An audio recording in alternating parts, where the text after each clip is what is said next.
ఆ ముసలాడు ప్రతిరోజు రాత్రిపూట ఆ శకుంతల ఇంటికి వెళ్తున్నాడు. ఈ వయసులో వాడికి ఇవన్నీ అవసరమా చెప్పు? నిజం చెప్పాలంటే మనమే డీసెంట్గా ఉన్నాంరా. అవునవును. రే రే, ఎవరదే? ఎక్కడి నుంచి వస్తున్నారు? అరే అరే ఫాదర్ రా. సినిమాకి వెళ్ళొస్తున్నాం ఫాదర్ గారు. ఏం సినిమా? జాతి రత్నాలండి. అవునా? నవీన్ పోలీసెట్ ఎలా చేశాడు? చాలా బాగా చేశాడు అవునా? ఫాదర్. ఫైట్స్ బాగున్నాయా? ఫైట్స్ కన్నా డైలాగ్ అదిరిపోయి. ఆహా, లుంగి ఇలా మడిచి కట్టి డైలాగ్ చెప్పాడు ఫాదర్. అదిరిపోయింది ఫాదర్. అయితే ఖచ్చితంగా చూడాల్సిందే. చూడాల్సిందే. ఆ సినిమాలో విలన్ చర్చిలో ఫాదర్ అని చెప్తారు. ఆ, తన డైలాగ్స్ తో ఫాదర్ ని పారిపోయేలా చేసేశాడు. భలే అంటే సీన్ నీకు ఫాదర్. నన్ను అందరి ముందు తలదించుకునేలా చేయాలని ఉంది, అంతేగా? అలా ఏం అనుకోవట్లేదు ఫాదర్. కాదు. సరే సరే, పోండి. ఆగండి, ఫాదర్ మధ్యలో ఎక్కడ ఆగకూడదు, మీ ఇంటికే వెళ్ళాలి. మేము ఇంటికే వెళ్తున్నాం, నువ్వు రారా. రేయ్ నువ్వు ఆగరా. మళ్ళీ పగలగొట్టినట్టున్నారుగా ముస్తలి నక్క. రాత్రి అయితే చాలు బల్బు పగలగొట్టడం అలవాటైపోయింది. చెప్తానుండు. నువ్వు రమ్మంటే రాకుండా ఉంటానా? చెప్తా నా కొడుకు పాటలు పాడుతున్నాడు చూడు. రాకుండా ఉంటానా?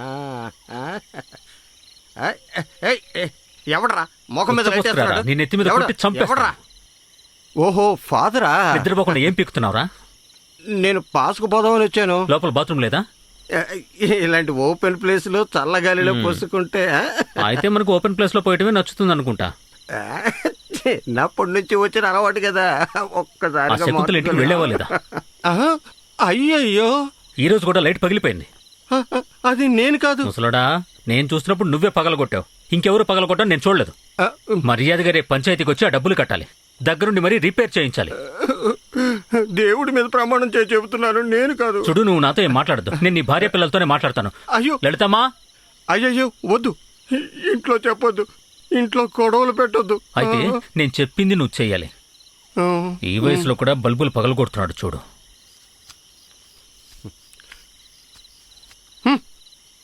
ఎవరెవరు వచ్చి వెళ్తున్నారు, నేను మాత్రం ఇరుక్కుపోతున్నాను. ఇక నేను మానేస్తానులే.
కొయ్యతవరా